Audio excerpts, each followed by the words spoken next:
He left her stranded in a storm thinking she'd shatter. Instead, she turned his lies into a legal firestorm and walked away owning everything he tried to hide. Emily Carter stood on the edge of the driveway, soaked to the bone, mascara streaking down her cheeks like the remnants of a life she'd once believed in. The rain hadn't let up since Jake slammed the door of the Tesla and drove off, leaving her 40 miles from home without her purse, phone, or even a single dollar. The romantic weekend getaway he'd promised had turned into an ambush, a calculated betrayal. The silence of the dark, wet street was broken only by the occasional whoosh of cars passing on the nearby highway. Emily clutched her coat tighter around her, shoes squelching with every step as she walked toward a diner at the corner, the only building with lights still on. Inside, it was warm and buzzing faintly with the smell of burnt coffee and fried food. She borrowed a phone from the waitress and called the one person she could still trust. "Matt?" Her voice trembled. "I need you." Matt Porter, her college friend turned confidant, was there in 45 minutes flat. He didn't ask questions, just wrapped her in a towel, handed her a thermos of cocoa, and drove her home to the house she no longer shared with Jake. That night, Emily slept in the guest bedroom while Matt stayed on the couch. In the morning, she woke to the smell of eggs and the sound of a coffee grinder. "What now?" he asked, sliding a mug toward her. "I call Rachel. Rachel Monroe, the divorce attorney Emily had on retainer since the first time Jake accidentally moved funds from their joint account. Back then, Emily had hoped she'd never need Rachel. Now she needed her more than ever. Rachel listened patiently, jotting notes as Emily recounted every detail: the weekend trip Jake proposed, the hotel reservation she never found, the bank transaction that left their account $2,000 lighter, the final blow, being abandoned in a storm. "You're ready to move forward?" Rachel asked. Emily nodded. "I'm done doubting myself." "Good. Because this isn't just divorce, it's asset protection. And based on what you're telling me, we have grounds for emergency relief."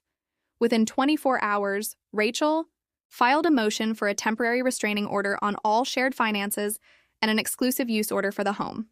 They had evidence: the withdrawal receipt, GPS location logs, and even an unsent email draft Jake left open on their shared iPad, outlining how he planned to dissolve liabilities and restructure personal obligations. Code for ditching Emily without leaving a paper trail. Meanwhile, Emily began piecing together the wreckage of her marriage. She looked through old tax documents, stock statements, and emails. She discovered a second business account that Jake never disclosed. It wasn't just deception. It was premeditated financial isolation. Matt stayed close through it all. "No," he said one night over takeout. "Most people would have curled up in a ball. You're building a case like a detective." "Because I spent years pretending everything was fine," she replied. "Never again." Then came the deposition notice. Jake's legal team was already mobilizing, spinning the narrative that Emily was emotionally unstable, prone to exaggeration, and financially dependent. That she had no right to any business assets since she didn't contribute. Rachel had warned her. "They'll try to paint you as the villain." It's what narcissists do when they lose control of the story. Still, Emily wasn't prepared for how far Jake would go. When the discovery deadline approached, Rachel received a package. Inside, manipulated documents, redacted statements, and a prenuptial agreement Emily had never signed, but her forged signature was on it. "That's fraud," Rachel said flatly. "He's either desperate or arrogant." "Both," Emily muttered. As the court date neared, Emily tried to focus. She wrote in her journal every night, documenting not just facts but feelings: the fear, the confusion, the clarity. It helped her reclaim her voice. The night before the hearing, Matt found her sitting on the porch, looking out over the lawn she once landscaped with Jake. "You okay?" "I'm not scared anymore," she said. "That used to be the worst part. Not the lies, but how small they made me feel." "You're not small, Em. You never were. He just made you believe that." The next morning, she put on a tailored navy suit, minimal makeup, and a silver pendant her mother gave her. She looked in the mirror and saw a woman who'd survived something. In the courthouse hallway, Jake stood with his lawyer. He looked polished, confident, but when his eyes met Emily's, she saw the flicker. Doubt. And that's when she knew He was losing control. Last year, to pay off business expenses, his face was composed, clean-shaven, calculated, and when he saw me, he smiled like none of this was real.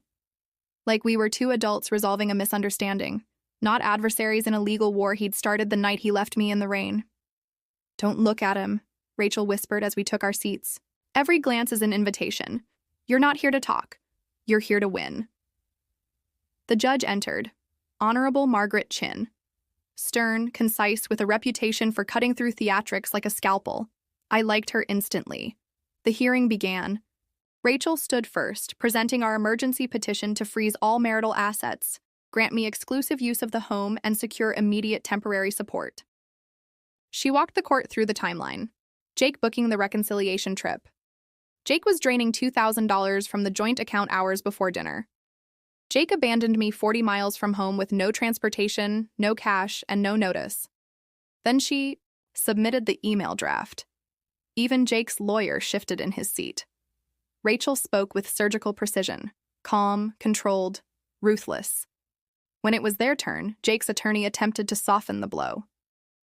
"Your Honor, this was a mutual decision. My client acted out of emotional distress. There was no financial intent to defraud, merely poor timing. The withdrawal was standard business usage, and the departure was a result of a reconcilable marital strain." Judge Chin didn't blink. And yet he left her without funds, without warning, and means of transportation in inclement weather. "Do I have that right, counselor?" Jake's lawyer tried to redirect. Judge Chin shut it down. "Answer the question." There was a beat of silence. Then Jake stood up. "Your Honor," he began with that practiced voice he used in investor meetings. "Emily and I have been struggling for months. We agreed that space might help us gain clarity. I didn't intend for her to feel abandoned. I thought she'd be able to call a friend, a ride share. I miscalculated." "Miscalculated?" the judge repeated, her voice flat. "Yes, ma'am." "And the funds?" she asked. Jake hesitated, just a second too long. "They were business-related," he said finally. Rachel stood. "We request proof of that, Your Honor. Receipts, transfers, any documentation that shows that the withdrawal was related to company use and not personal liquidation." "You'll get it," Judge Chin said, already scribbling on her notes. Then she looked back at Jake. "Mr. Carter, abandoning one's spouse under the circumstances described and draining shared accounts does not paint you in a favorable light. I am granting the petition. All joint assets are frozen pending forensic review. Mrs. Carter will retain use of the marital residence and receive temporary spousal support for $4,000 per month until we determine the full financial picture." Jake's composure cracked for a brief second, just enough for me to see the flicker of rage behind his eyes. Good. He thought he was going to walk away with everything. The money, the house, the version of the story he'd been telling everyone. But today, for the first time, he was being held accountable. And I wasn't the woman who used to make excuses for him anymore. That night, Matt and I sat on the back porch. The air was cool, and the silence finally felt peaceful instead of lonely. "What's next?" he asked. "We get the financial records," I replied. "And then we show the court who Jake Carter is." Matt nodded. "You're not just surviving him. You're rewriting the ending." And I was. One truth, one document, one brave step at a time. 3 weeks after the hearing, the forensic accountant Rachel hired uncovered the first real bombshell. Jake had funneled over $218,000 through a shell company called Harperstone Solutions, LLC. A name I'd never heard before. At first, I thought maybe it was one of his newer ventures. But the moment I saw the business address, my hands went cold. It was a luxury condo in Miami. Registered in the name of Vanessa Lynn, Jake's former executive assistant. "Tell me this isn't what it looks like," I murmured, sliding the printed documents across Rachel's desk. Rachel arched a brow. "If by this you mean he's been siphoning marital assets into a dummy company registered under the name of a woman he claimed only worked for him 1 quarter in 2022, then yes. That's exactly what it looks like." I felt my chest tighten, but I didn't cry. Not anymore. That woman had drowned in the rain weeks ago. This version of me was dry, steel-spined, and dangerously close to done with Jake Carter's games. Matt's reaction was more direct. "I'll kill him," he said flatly, setting down the folder. "Or better yet, hire a billboard. Show everyone what he's done." "No," I said calmly. "We're going to do this the legal way. But when we're done, he won't just lose this case. He'll lose the mask he's worn for a decade." The next step was subpoenaing Jake's communications with Vanessa and obtaining a motion to unseal Harperstone's financials. Jake's team fought it, claimed invasion of privacy, irrelevance, and even harassment. But Rachel anticipated every move. "Your Honor," she said in court, "this isn't just a cheating spouse. This is financial infidelity with tangible, traceable consequences to the marital estate." Judge Chin, once again unimpressed by Jake's smug demeanor, granted the motion. "Let's shine a light on the shadows," she said. Motion approved. What followed was an avalanche of revelations. Jake had taken Vanessa to Cabo, Maui, and Aspen, all on the Harperstone account. Dinners averaged $600, jewelry marked as client gifts. He even listed her as a strategic consultant and paid her a monthly stipend of $7,500. The best part? Harperstone's incorporation papers were dated 5 months before Jake ever told me he was struggling emotionally in our marriage. He wasn't struggling. He was planning. The court demanded full disclosure of marital assets. And Rachel, brilliant as ever, brought in a forensic IT specialist who recovered deleted messages from Jake's cloud backup. Among them was a damning exchange between Jake and a partner at a VC firm. Jake: "Once the divorce is filed, I'll move the Harperstone. Funds offshore. She doesn't know it exists." Partner: "You sure she won't fight back?" Jake: "Emily? Please. She still thinks loyalty is a virtue. She'll cry, not dig." I printed that text and pinned it to my corkboard above my desk. Every time I wanted to scream or fall apart, I looked at it and remembered why I was rebuilding my life, without Jake, without fear and illusion. But Jake didn't take defeat well. One night, 2 weeks before the next hearing, I came home to find my front door ajar. Nothing stolen, nothing broken. Just a crystal perfume bottle, one I hadn't seen in years, placed neatly on my nightstand. It was a wedding gift from his mother. I'd thrown it out after our 3rd anniversary, the night he screamed at me for undermining him during a dinner party. I called the police. They found no sign of forced entry. But the alarm system? Deactivated manually, from inside. Changed the locks, installed cameras, filed a restraining order.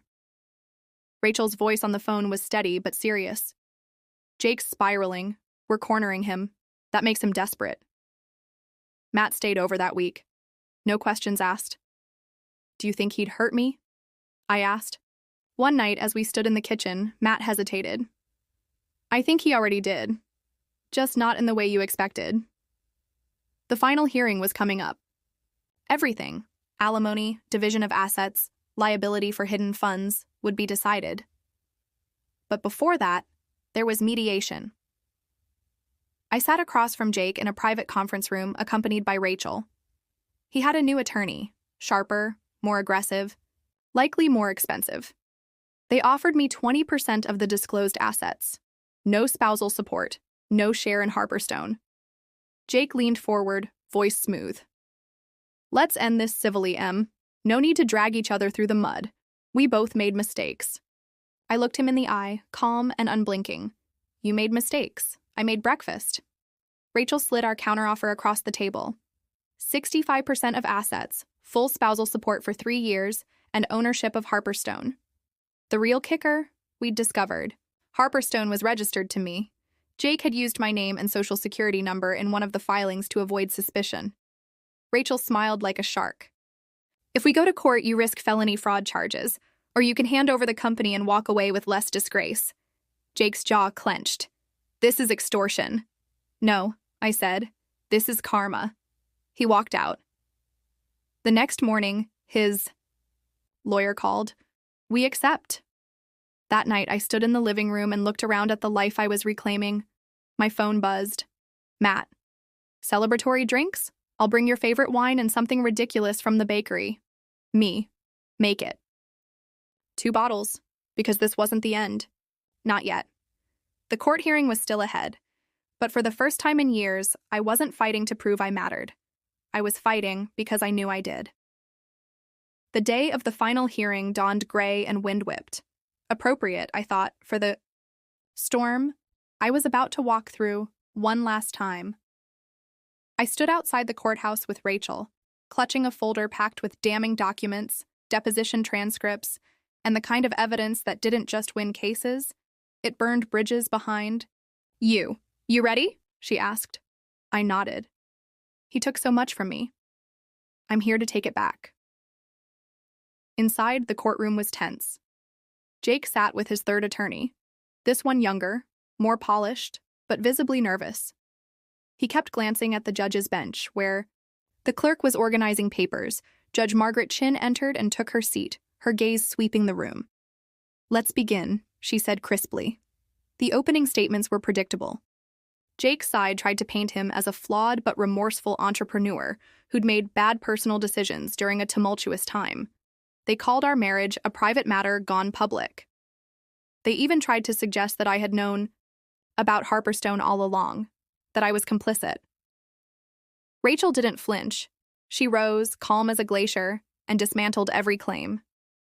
She introduced a new witness, a former Harperstone bookkeeper who had come forward after seeing the press coverage. The woman confirmed that Jake had instructed her to classify luxury expenses as consulting fees and had been explicit in saying, "My wife doesn't know about this company." The courtroom murmured. Judge Chin raised an eyebrow.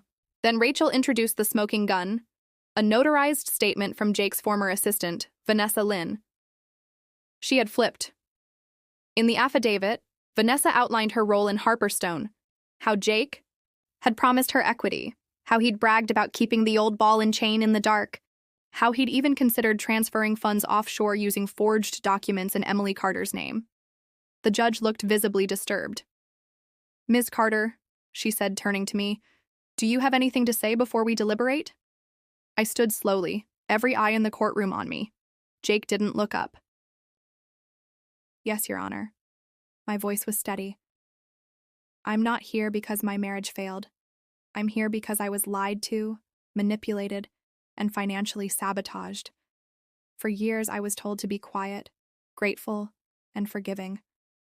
But silence doesn't protect women like me. It protects the people who hurt us." I turned toward Jake then, my voice low but clear. "I gave you love, loyalty, and half my life. You gave me deception, and now I'm done." Judge Chin's ruling was swift and brutal. Emily was awarded 70% of all marital assets. Jake was ordered to pay $5,000 a month in rehabilitative spousal support for 5 years. Ownership of Harperstone Solutions, LLC, was fully transferred to Emily, along with its remaining $94,000 in liquid assets. Jake was fined for attempted fraud, with a formal warning on his financial licensing record. As the gavel fell, I felt something loosen in my chest. Not joy exactly, and not revenge. Freedom. Jake stormed out of the courtroom without looking at me. Good. I didn't want an apology. I didn't need closure from someone who was never honest to begin with. 3 months later, I signed the papers that dissolved Harperstone and donated the remaining funds to a nonprofit that supported women navigating financial abuse. The story made the local news. Divorced woman turns husband's shell company into funding for survivors. They asked for an interview. I agreed. I sat under soft studio lights, wearing a simple black dress, my hair in soft waves. The reporter asked, "If you could say one thing to other women in your shoes, what would it be?" I didn't hesitate. Don't wait for someone to save you. Save yourself, and then build something no one can take from you. Matt and I stayed close. He never pushed, never asked, for anything more than friendship. But one night, 6 months after the final hearing, we sat on my back porch, the same place we'd shared takeout during the worst days of my life. "You ever think about what's next?" he asked quietly. I looked at him, heart steady. "Yeah, I think about it all the time. Does it include me?" I reached for his hand. "It already does." The woman who stood soaked in the storm outside a diner so many months ago was gone. In her place stood someone reborn, not just from heartbreak, but from resilience. I wasn't Jake Carter's wife anymore. I was Emily Carter, and I was finally free.